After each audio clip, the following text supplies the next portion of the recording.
Ce shiur dédié au Ilou Neshama, l'élévation de l'âme de Binyamin Ben Asher et Clara Zechono Livracha. La question de Thierry. Je voudrais savoir en fait, si on ne comprend pas pourquoi quand on fait la prière le matin, mis à part le schéma et la Hamida, pourquoi on doit faire d'autres prières avant et après, dans la mesure où tout le concept de monde de la création, l'élévation, etc., moi ça ne me parle pas tellement. Il y a d'autres raisons qui justifient en fait le fait de faire tous ces préparatifs. Ok, alors évidemment, comme dans chaque chose dans la Torah, il y a la partie qui est mystique, la partie qui est le sens simple. Alors, tu me dis que tu es un peu rébarbatif à la mystique, parce qu'effectivement, il y a une question de monde, etc. On va parler au sens simple.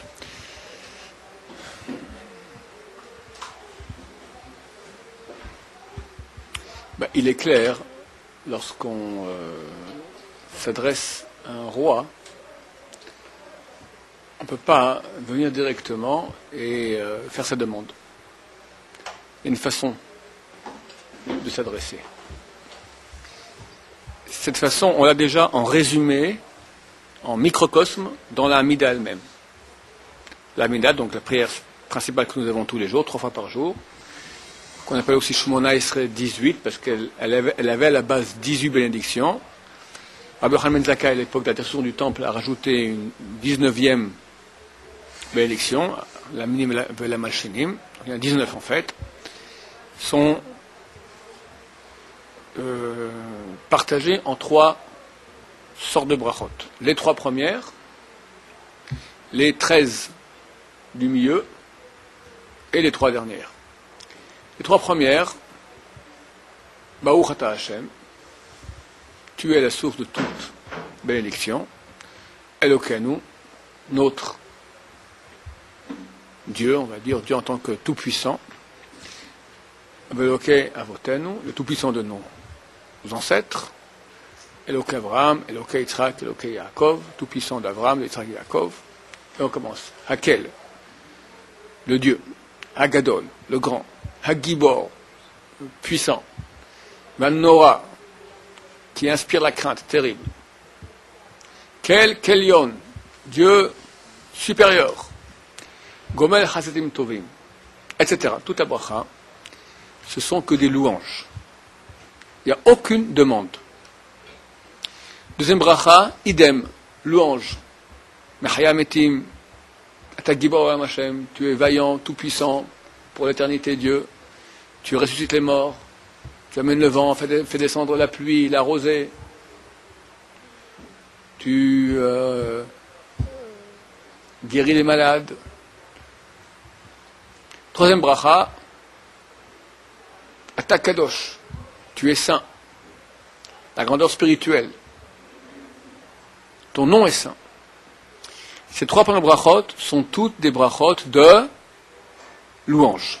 Avant d'aller voir faire ta requête, tu t'adresses. Et quand tu t'adresses, tu dis, je m'adresse à qui?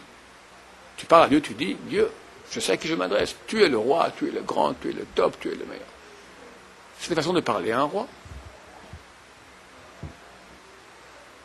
N'importe quelle lettre. Tu vois, les rabbins qui s'écrivent de tous les temps, des fois tu as des tartines de 4 lignes. L'irvot en l'honneur du rabbin, un tel, le pied de la génération, la lumière de notre ère. Chacun il a toute une série d'adjectifs. Pourquoi? Dis ce que tu veux directement. Il y a une façon de s'adresser à des gens honorables. À plus forte raison, à Kadosh Baruch Hu. Les 13 prières du centre sont toutes des demandes qui concernent le Klal Israël, la collectivité d'Israël. Il n'y a pas de demande personnelle. Même si elles sont personnelles, elles font partie du cadre d'Israël. Les 3 dernières, on remercie. Toutes les 3 sont appelées les 3 bénédictions de remerciement. Après que tu as demandé, tu dis, je suis convaincu que tu vas voir un directeur, tu vas dire je suis convaincu que je vous remercie à l'avance pour je sais que vous allez répondre favorablement à ma requête. Voilà,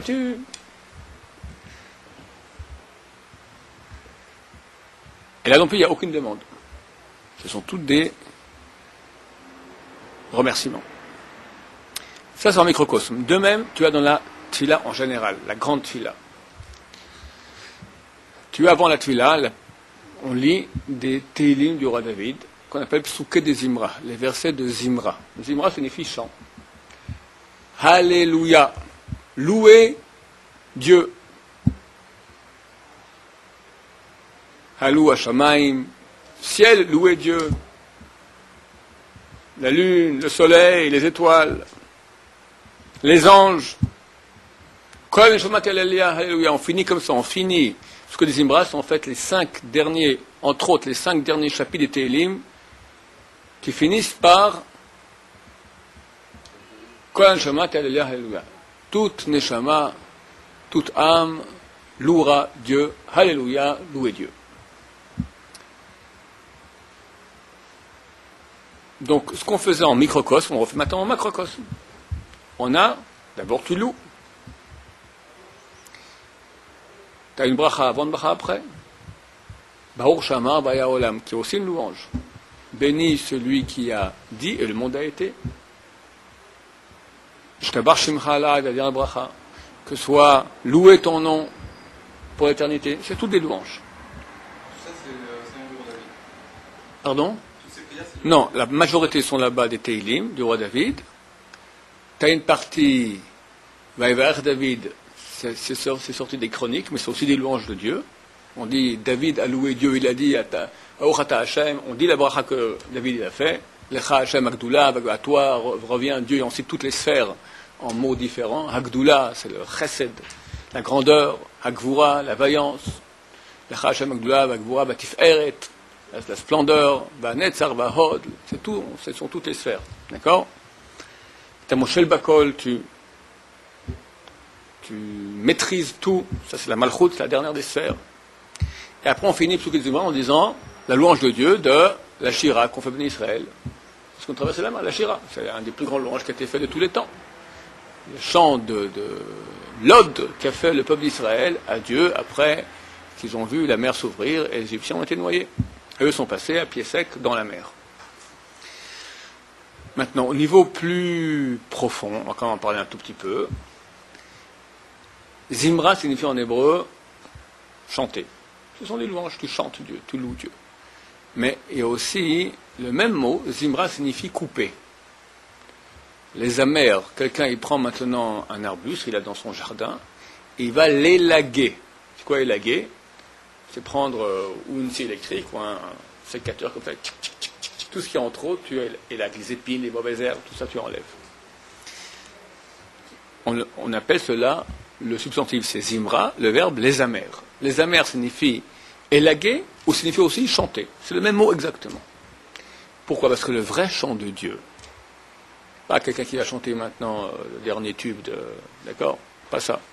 Celui qui chante, le chant, c'est chanter vers Dieu. C'est pas de chant plus extraordinaire, plus plein de contenu. À la base, le chant, c'est ça. À la base, le chant n'est que louange vers Dieu. Alors, c'est un pouvoir d'élaguer, de couper toutes les forces négatives. Notre prière, elle veut monter. Elle ne va pas monter parce qu'il y a des empêchements. On est dans le monde du mal. Il y a des forces négatives spirituelles qui veulent empêcher la prière de monter. Ce sont le mal qui est autour de nous et surtout nos péchés à nous. Donc on fait un préambule où on loue Dieu. Et ces louanges sont tellement grands que quelque part ça met tellement de lumière que toutes ces forces négatives, dès qu'il y a la lumière, c'est l'obscurité. Le négatif c'est obscur. Lorsqu'on dit la lumière de Dieu, alors ils voient la lumière, ils partent. C'est on ouvre le chemin pour la prière. Psuké des Zimra, les versets des Zimra. Et même le mot psuké, l'ifsok signifie aussi trancher. Les tranchements d'élaguement, d'accord? Au niveau plus profond. Au niveau du sens simple, ce sont les versets de chant. Au niveau plus profond, ce sont les tranchements d'élaguement. Tu élagues. Tu coupes toutes les mauvaises herbes, toutes les forces négatives. Oui, tu avais une question? On pensait qu'avant les chassidiques, ils préparaient une heure avant, une heure après. Ouais. Est-ce que ça, c'est partie de la préparation ou c'est Ouais. encore autre chose? Ouais. Baruch atah Adonai Eloheinu melech haolam שהכל נהיה בדברו. c'est vrai que c'est marqué dans la Gemara Brachot que les anciens pieux chassidim, ils se préparaient à la prière, se concentraient 1 heure avant, 1 heure après. Tout simplement, on ne peut pas rentrer en état de communion avec Dieu comme ça, automatiquement. Tu viens de ta vie tous les jours, tu es venu le matin comme ça, à moitié endormi, tu parles à Dieu, c'est pas. Il y a une préparation. Je vais maintenant parler devant le Créateur, que son nom fait trembler les anges. C'est marqué dans le Zohar, on lit ça la nuit dans la Drazuta, la nuit à l'Adra Rabba, la nuit de Shavuot et la nuit de Hoshana Rabba, qu'il y a dans le ciel, il y a quelque part dans les noms spirituels, Nahar Dinour, comme ça on appelle cela, le fleuve de feu. D'où vient ce fleuve de feu? Il y a les Chayot HaKodesh, littéralement les créatures de sainteté. Ce sont les anges les plus hauts qu'il y a, ils sont très très hauts, qui ont une perception de Dieu. Elles sont tellement en tension, transpiration, que sort d'eux une transpiration de feu qui forme ce fleuve de feu. La transpiration du tremblement, de la sueur froide ou chaude des anges saints de leur perception de Dieu. Donc, Akadosh Baruch Hu, c'est terrorisant. Quelqu'un imagine l'infini, ça fait peur. Quelqu'un, tu le mets même au-dessus du vide, il a peur. C'est rien, c'est un vide, c'est rien. Mais le face à l'infini, ça fait peur. Dieu l'infini, c'est bien plus petit que Dieu. La mystique juive, quand elle parle de Dieu, elle dit de Dieu, il y a une immanence, tout ça. Après, à un certain moment, on arrive à l'infini. C'est beaucoup plus petit que Dieu, l'infini. On n'en parle même pas. Donc tu ne peux pas rentrer à la prière et chlouk, Baruch Hashem, et tu es déjà dans tes affaires. Donc il y a préparation. Donc la Gemara dit que les chassidim, les gens pieux, pour se préparer 1 heure à l'avance. Comment se fait cette préparation? De 2 façons aujourd'hui. La première, c'est effectivement s'arrêter un petit moment. Pas long, 1 heure, on s'endort. Mais quelques secondes, ou même minutes, ou demi-minutes, de dire je vais maintenant parler à mon Créateur. Qui je suis? Et quel, pas honneur, ni change, pas de mots, quel bonheur j'ai de pouvoir, quel mérite j'ai de pouvoir maintenant m'adresser à Akadosh Baruch Hu. Tu te mets en situation comme ça, c'est certain que ta prière elle va passer beaucoup mieux, puisque tu es déjà en état. C'est quoi une prière? Je m'adresse. Alors, c'est comme s'il y a un canal, et maintenant j'injecte quelque chose dans le canal. J'injecte des mots, j'injecte une prière, je fais passer. Mais il faut installer le canal. Comment tu installes le canal? Si tu n'es pas en relation avec l'autre, il faut créer une relation. Attends, une relation avec Dieu ne peut se faire que si je suis en comment dire cela? Et j'ai au moins le sentiment, l'impression que je m'adresse à Dieu. C'est ça, une relation. Il y a une relation, il y a quelque chose qui se passe. C'est rien qui se passe. Et je pars tout seul devant un mur. C'est de la récitation de mots. Ou des fois, on imagine qu'on prie à Dieu, mais on n'est pas du tout avec Dieu, on est autre part. Donc, s'arrêter un moment avant la prière et faire, c'est dur. Mais il faut pas faire, c'est pas trop long, c'est possible. Maintenant, je mets en condition, maintenant, je parle à Akadosh Baruch Hu avec toute la grandeur que ça, et la petitesse que j'ai, et la chance que j'ai. Donc là, tu te mets en relation intelligente. Donc, tu mets déjà en place un canal. Après, quand tu mets à prier, ça passe. Parce que si nous, au milieu de la prière, on va commencer à se dire à qui je suis en train de parler maintenant, qu'est-ce qui se passe, ça mélange tout. Tu ne peux pas, au moment de la prière, et à la fois être en train d'injecter la prière et de mettre en place le canal. Comment est-ce que je veux dire? Ça fait fouiller dans la tête. Alors, de Brisque, il a dit c'est quoi la prière? Analysons, c'est quoi la prière? Qu'est-ce que c'est que la prière? Il dit ces 2 choses. C'est avoir l'intention de dire ce que je dis. Si tu dis, tu penses autre chose, c'est pas de la prière, c'est de la récitation. Donc tu as l'intention de ce que tu dis.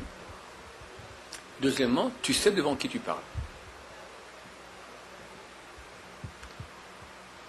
Et il est très facile, dans la prière, d'arriver à être sans ces deux conditions, avec une des deux conditions.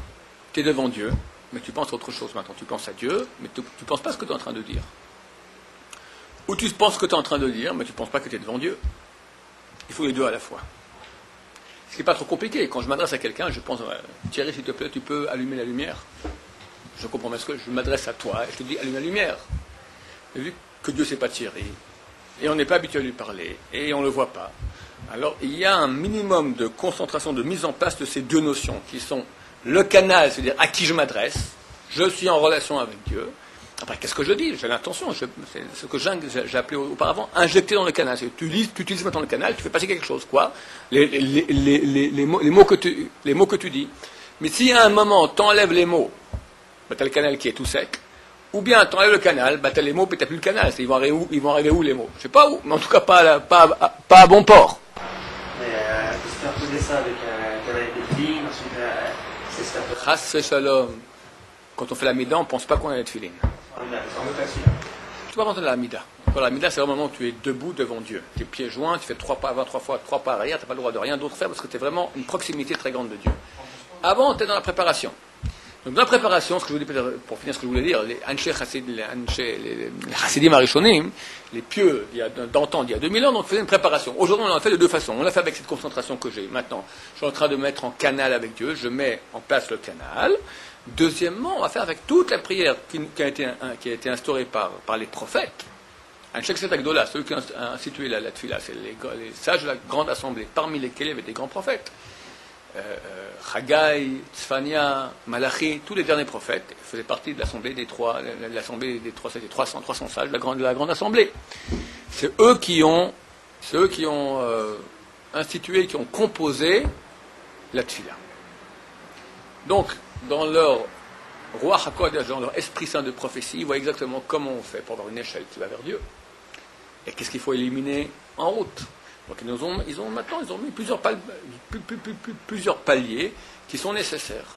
Les Hassidim, ils n'avaient pas ça. Ils n'avaient pas Ils avaient ça aussi. Je pense qu'il y avait ça aussi. Ça c'est peu. Je ne sais pas quand on dit Hassidim Rishon de qui on parle exactement. Si c'est avant l'époque des sages de la grande assemblée, alors c'était sans ça. Ils faisaient en préparation mystique comme ça et se mettaient à prier. une heure pour prendre conscience de ces deux choses. Nous, qu'on est des minus, alors on fait ça en 20 secondes, après notre esprit part.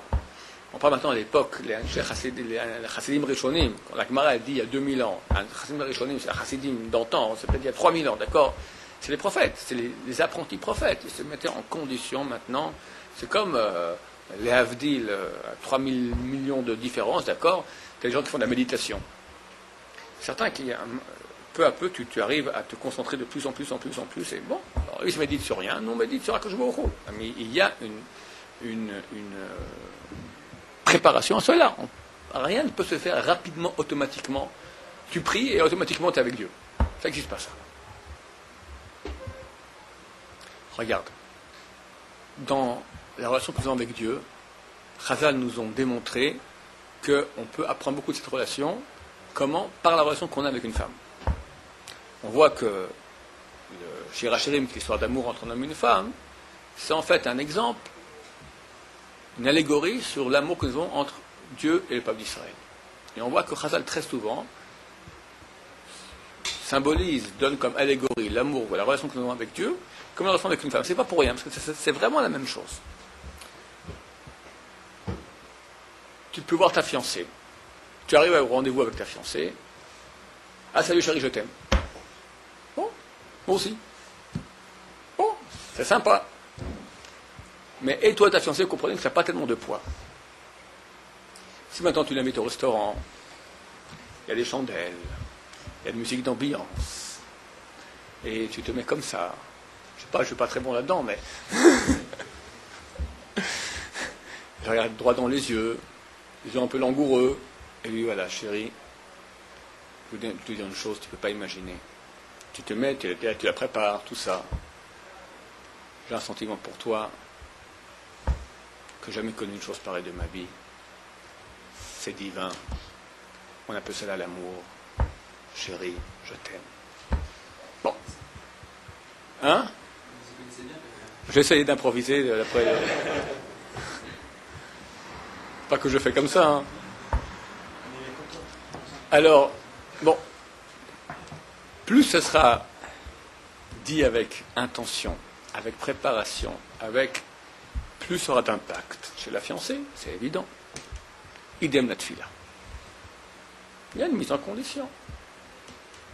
Quelqu'un se lève, il va au mikvé, il met le talit, après il fait un Hashem Yichud, il lit Patach Eliyahu, et commence le matin, il s'arrête de temps en temps, pour pas trop oublier, il recommence de nouveau. Au moment où il arrive, après, il a appris à la Hamida. C'est quelque chose. C'est une vraie relation avec Dieu. Moi-même, je t'en parle maintenant. J'imagine que c'est une chose. Nous, le problème, c'est qu'on vient à la prière en cavale. Tagada, tagada, tagada. Vraiment, c'est...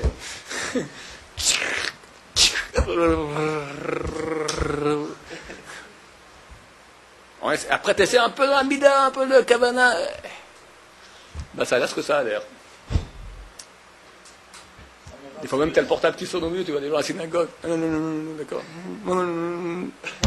Elle-même, ça veut dire que les bâtiments, c'est nul sinon. Ah, les Batchois, c'est les meilleurs.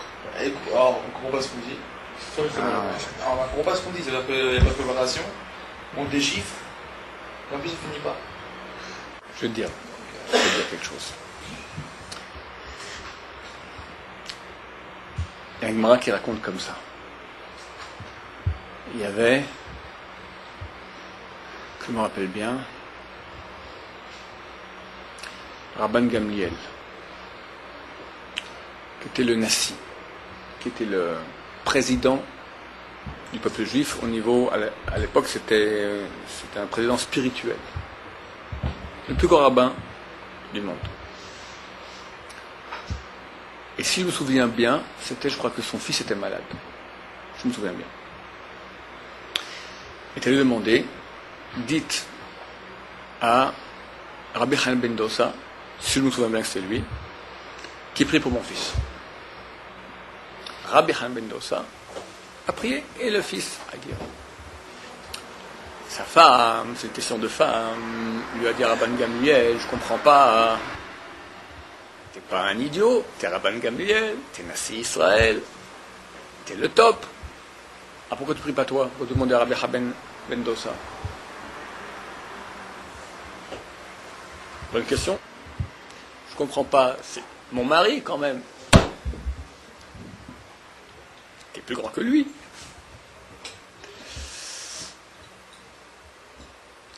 Très bonne question qu'elle a posée. C'est vrai? Qu'est-ce qu'il lui répond?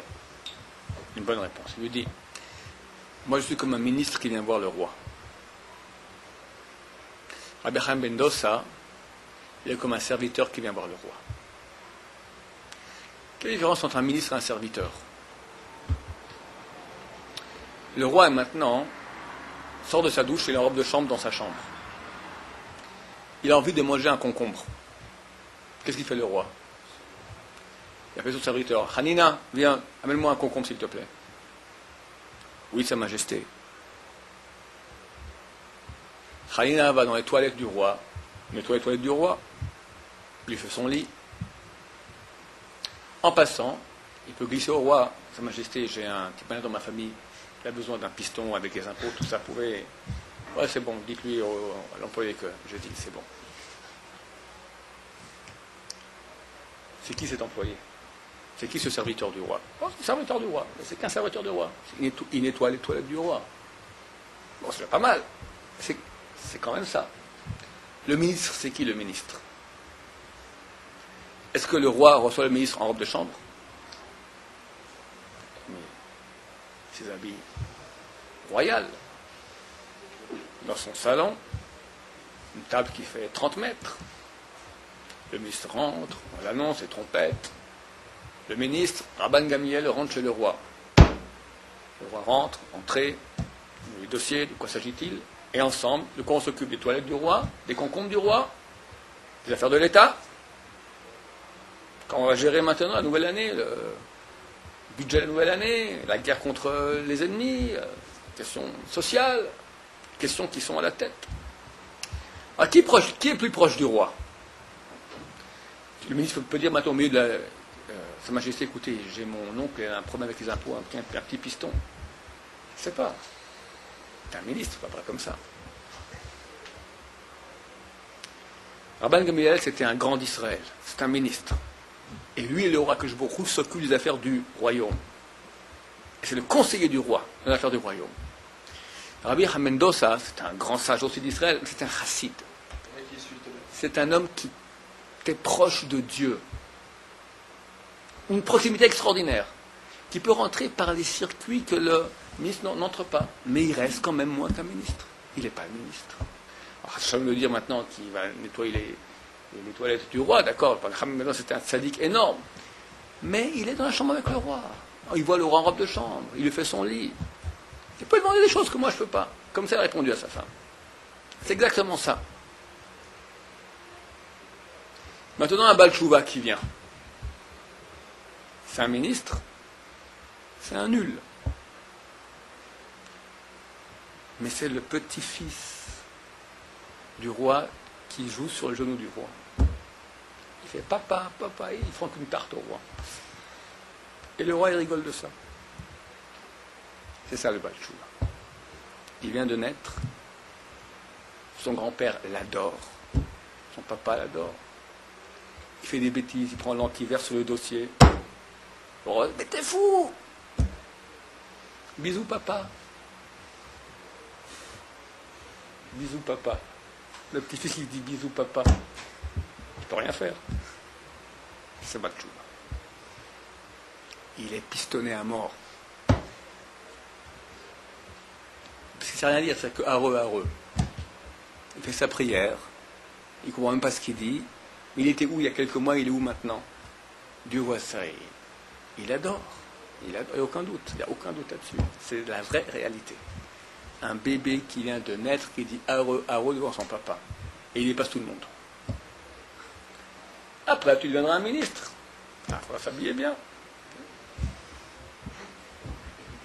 C'est quoi s'habiller bien? La prière comme il faut. Et si c'est pas comme il faut, ça passe pas. C'est plus hareux.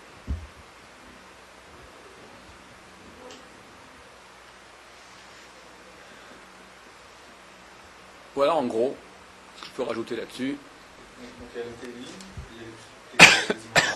Après il y a Shema Israël. Shema Israël en soi, c'est pas de la prière.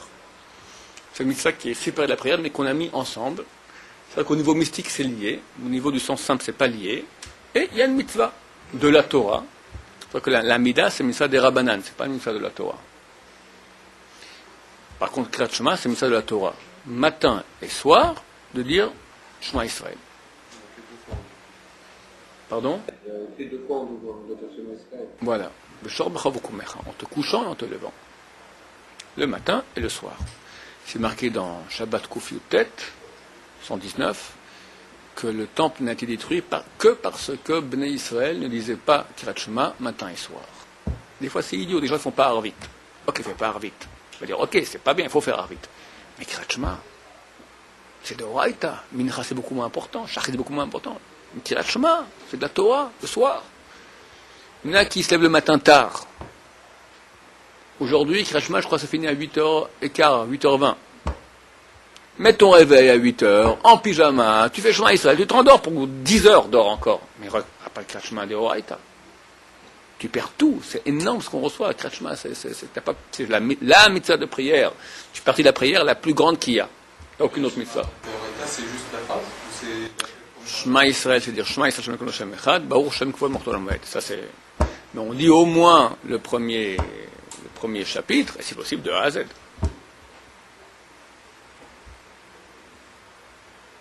Maintenant, Chazal ont institué, avant et après Kriyat Shema, certaines brachot, qui sont aussi des louanges à Dieu. Pour Kriyat Shema du matin, des louanges concernant le matin, Yotzer Or Ovrech Chosher, qui crée la lumière. Après on parle de l'amour de Dieu que Dieu nous a donné la Torah. Prophète Kriyat Shema. Après on finit sur Gal Israël, on parle de la grandeur de Dieu qui nous a sauvés de nos ennemis, la sortie d'Égypte, etc. C'est tout des louanges pour entrer en état de louange dans la prière.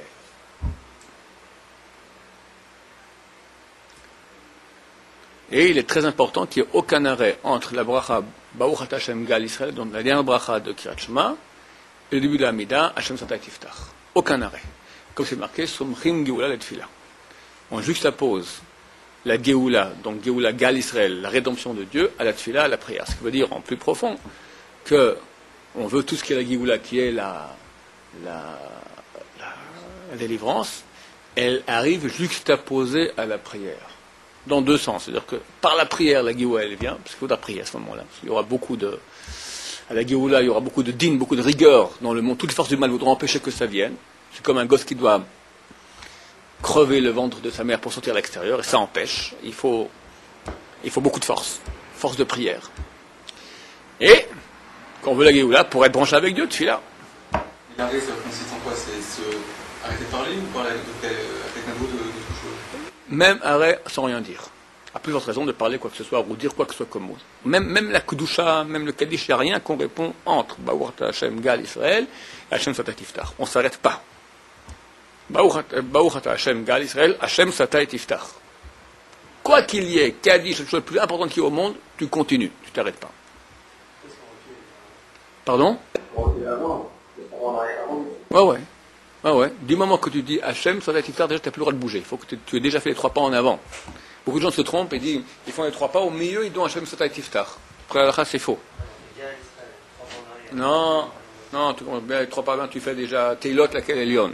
C'est 3 pas en arrière. Après tu te rapproches, tu fais les 3 pas. En faisant les 3 pas du Baruch Ata Hashem Gal Israël, tu embrasses les tefilin, tu Baruch Hashem Gal Israël, Hachem, déjà tu es déjà les 2 pieds joints. Hachem Satai Tiftach fait que la terre. Et c'est bien, je rappelle, avant l'Amida, de regarder le ciel. Que moi je me retourne un peu, toujours un peu, je regarde un peu. Alors, Yochanan est derrière moi, il croit que toujours je regarde avant de faire l'Amida. Hop, je regarde, coucou Yochanan.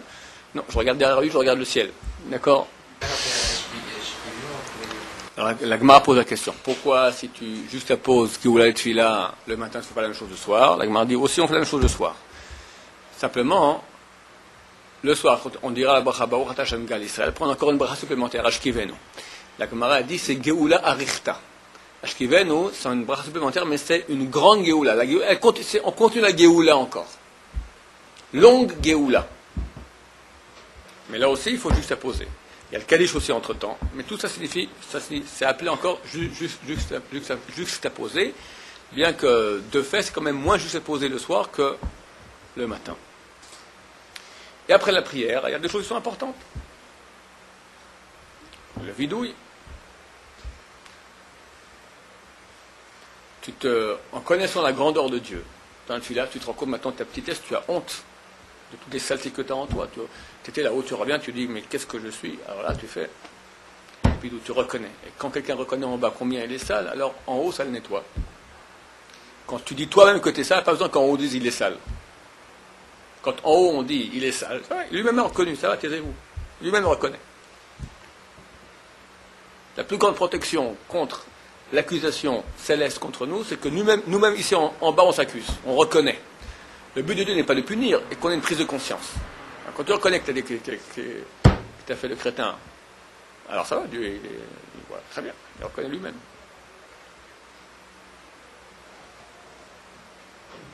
Au niveau mystique, il y a une montée de monde et une redescente.